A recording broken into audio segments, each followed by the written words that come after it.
আজকালে আমি করতাম না, আপনারাও করবে। এরা মনে করছে টেহা দিয়া হুজুর আনছি, আমরা কইতাম কে রে হুজুরই কোক। এই যে বক্তা আমি না গো, সান্দুর বাপ মার হাবা জোরে কয় না। আদম বাবার বাপের নাম কি? বাপের নাম বলে নাই। আরে কই কই যাইতা? বাপের নাম আসলেই নাই। জানি না তো জানি না, ওই কিন্তু নাইও জানি না বলে মনে করবো মনে আসবে। আদম বাবার বাপের নাম আপনি একটু হালকা করে ফিট চাই, নাহলে আপনার লেগে আমি হাতটা লড়াই তারি না। আমি তো ওয়াশ করে মুখ দেওয়া, নাক দেওয়া, হাত দেওয়া, শরীর দেওয়া, এইভাবে দিল ওই সুন্নিরা বুঝে কথা। ঠিক আছে নি? মার হাওয়া জুড়ে গো।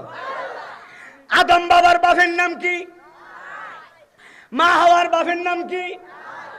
আদম বাবার বাপ নাই, মা হাওয়ারও বাবা নাই।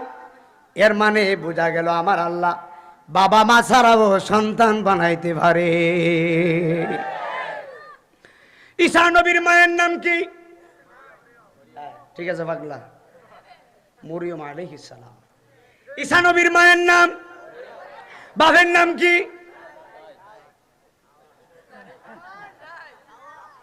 বাপের নাম বলে হাওয়া। একবারে কাজ করলাম বাইক নিয়ে, কথা বুঝা কইছাস কে? ফেস লাগাইছ না বস। ঈসা নবীর মায়ের নাম হযরতে মরিয়ম আলাইহিস সালাম। ঈসা নবীর বাবা নাই। হাই হাই প্রেমের কাজ কারবার। বাবা সারা সন্তান আল্লাহ দে, মা বাপ সারাও সন্তান আল্লাহ দে। এর মানে বোঝা গেল আমার আল্লাহ কেমন একজন নিখুঁত কারিগর।